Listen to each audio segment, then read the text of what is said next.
ನಾವು ಕರ್ನಾಟಕದಾದ್ಯಂತ ಈ ಹಿಂದೆ ದಾಖಲೆ ರಹಿತವಾದಂತಹ ವಸತಿ ಪ್ರದೇಶಗಳು ಅಂದರೆ ತಾಂಡ, ಆಡಿ, ಹಟ್ಟಿ ಈ ರೀತಿಯಾದಂತಹ ಅನೇಕ ಬಡವರು, ಕೆಲವರು ಅದರಲ್ಲಿ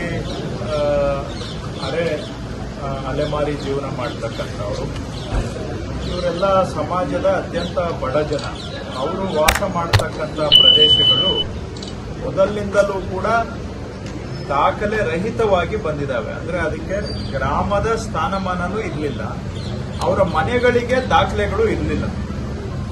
ಸೊ ಇದನ್ನ ಸಮಸ್ಯೆಯನ್ನ ಮನಗಂಡು ಹೋದ ಬಾರಿ ಕಾಂಗ್ರೆಸ್ ಸರ್ಕಾರ ಇದ್ದಾಗ ಇದಕ್ಕೆ ಶಾಶ್ವತ ಪರಿಹಾರ ಕೊಡಬೇಕು ಅಂತ ಇದಕ್ಕೆ ಒಂದು ಕಾನೂನನ್ನ ಮಾಡಿ ಇವುಗಳನ್ನ ಕಂದಾಯ ಗ್ರಾಮಗಳನ್ನಾಗಿ ಮಾಡಿ ಅಲ್ಲಿ ವಾಸ ಮಾಡತಕ್ಕಂಥ ಜನಗಳಿಗೆ ಹಕ್ಕುಪತ್ರ ಕೊಡ್ತಕ್ಕಂಥ ಕಾನೂನನ್ನ ಕಾಂಗ್ರೆಸ್ ಸರ್ಕಾರ ಮಾಡಿ ಆರಂಭ ಮಾಡಿದ್ವಿ. ಮಧ್ಯದಲ್ಲಿ ಬಂದಂತ ಬಿಜೆಪಿ ಸರ್ಕಾರದವರು ಈ ಅಭಿಯಾನವನ್ನ ಮುಗಿಸಲಿಲ್ಲ, ಏನೋ ಅರ್ಧಂಬರ್ಧ ಮಾಡಿ ಬಿಟ್ಟು.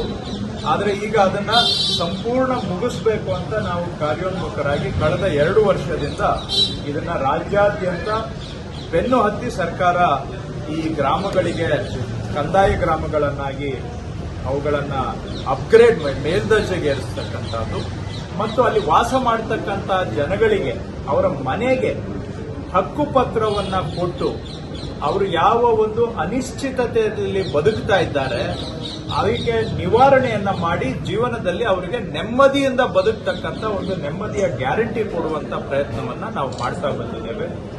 ಅದು ಬಿಜಾಪುರ ಜಿಲ್ಲೆಯಲ್ಲೂ ಕೂಡ ಇಂತಹ ಅನೇಕ ವಸತಿ ಪ್ರದೇಶಗಳು ಇರೋದ್ರಿಂದ ಈಗಾಗಲೇ ಸಾಕಷ್ಟು ಒಂದು 12,000 ಅಷ್ಟು ಈಗಾಗಲೇ ನಾವು ವಸತಿಗಳಿಗೆ ಅಂದ್ರೆ ಮನೆಗಳಿಗೆ ಹಕ್ಕುಪತ್ರ ಕೊಡುವಂತ ಕೆಲಸ ಮಾಡ್ತಾ ಇದ್ದೇವೆ.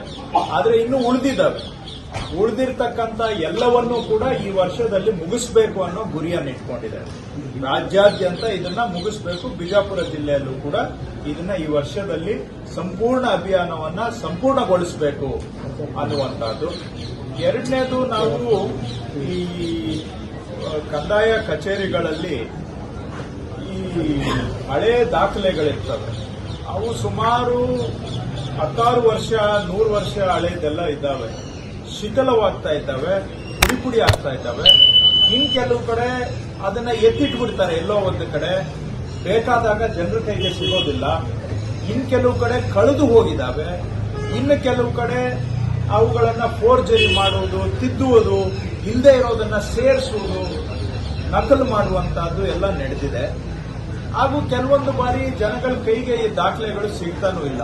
ಇದಕ್ಕೆಲ್ಲ ಒಂದು ಜನಪರ ಪರಿಹಾರ ಕೊಡಬೇಕು ಅಂತ ಹೇಳಿ ನಮ್ಮ ಇಲಾಖೆಯಲ್ಲಿ ಇರತಕ್ಕಂಥ ಎಲ್ಲ ಮೂಲ ದಾಖಲೆಗಳು ಅವುಗಳನ್ನ ಗಣಕೀಕರಣ ಮಾಡ್ತಾ ಇದ್ದೇವೆ, ಸ್ಕ್ಯಾನಿಂಗ್ ಮಾಡ್ತಾ ಇದ್ದೇವೆ.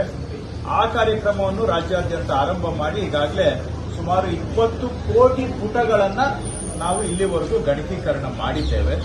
ಇನ್ನೂ ಒಂದು 70 ಕೋಟಿ ಆಗಬೇಕು ಅಂತ ನಾವು ಅಂದಾಜು ಇಟ್ಕೊಂಡಿದ್ದೇವೆ.